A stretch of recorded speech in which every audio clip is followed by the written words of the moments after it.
In the 1970s and 1980s, Californians lived in fear of a faceless predator.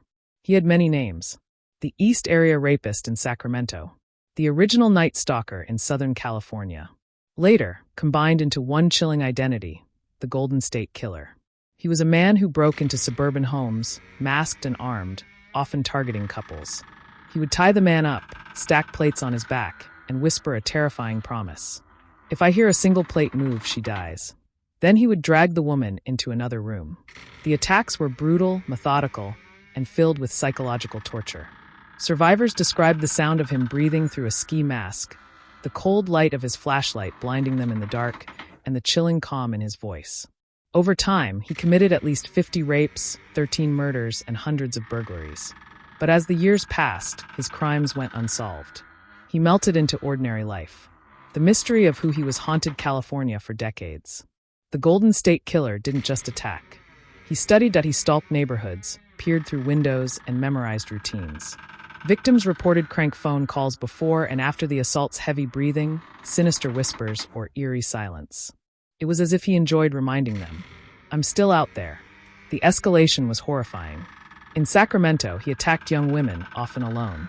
Then, couples in their homes, forcing them to endure his cruelty together. Eventually, he escalated to murder.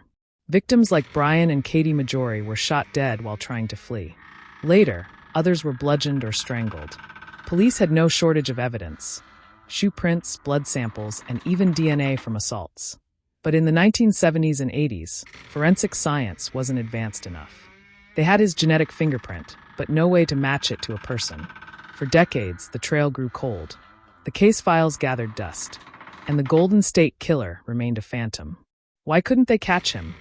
The Golden State Killer seemed to be a step ahead. He changed jurisdictions, leaving police departments struggling to connect his crimes. Back then, communication between counties was limited. Sacramento police didn't always share information with Santa Barbara detectives. Each department thought they were chasing different criminals. Victims and families were left with questions that clawed at them for years. Who was he? Why did he choose us? How could a man capable of so much violence disappear into normal life? The pain was unbearable. Survivors lived with trauma. Families mourned without justice. Communities carried a wound that never healed. For many, the only hope was DNA. By the late 1990s and early 2000s, investigators had linked cases through DNA evidence, confirming that the East Area Rapist and the original Night Stalker were the same man, the Golden State Killer. But still, his identity was hidden. The breakthrough came from an unlikely source. Genetic genealogy.in 2018, investigators tried something radical. They uploaded the Golden State Killer's DNA profile to an open-source genealogy website called GeneMatch. Unlike criminal databases, GeneMatch allowed everyday people to upload their DNA from consumer tests like 23andMe or Ancestry, hoping to trace family trees. The strategy was bold. If the killer wasn't in the database, maybe one of his relatives was. And it worked. The DNA profile matched distant relatives. Using family trees, birth records, and old documents, investigators built out possible family lines. Slowly, painstakingly, they narrowed the possibilities. One name rose to the top. Joseph James DeAngelo. DeAngelo was a former police officer who had lived in the very neighborhoods where the attacks began. He matched the timeline, the profile, and the geography. He had once been fired for shoplifting a clue to his pattern of deviance. But DNA was the final test.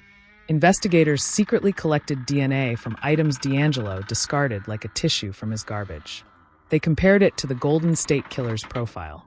It was a match. On April 24, 2018, Joseph James DeAngelo, then 72 years old, was arrested outside his home in Citrus Heights, California.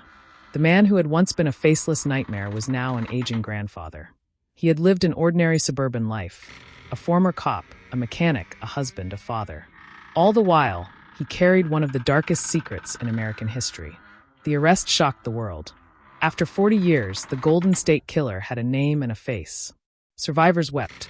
Families of victims finally had answers. For survivors, the arrest reopened old wounds, but also brought long-awaited closure. In court, they faced DeAngelo. They described the terror he inflicted, the lives he shattered, and the years of silence that followed. One victim, now elderly, spoke directly to him. "You destroyed my life. But today, I have my voice back. DeAngelo sat in a wheelchair, frail, whispering apologies. But his words were drowned out by decades of pain. The courtroom became a place of reckoning, not just for the crimes, but for the resilience of those who survived. The Golden State Killer case changed true crime forever. It proved the power of genetic genealogy in solving cold cases.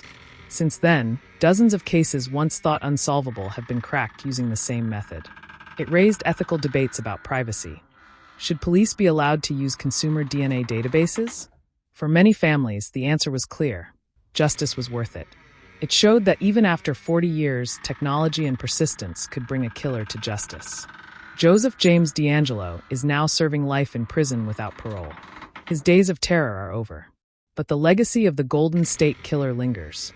In the nightmares of his victims, the scars on families, and the shadow he cast over California for decades. He thought he had escaped. He thought time would protect him. But in the end, it was his own DNA, the one thing he could never hide, that betrayed him. The Golden State Killer was finally unmasked. And justice, though delayed, was not denied.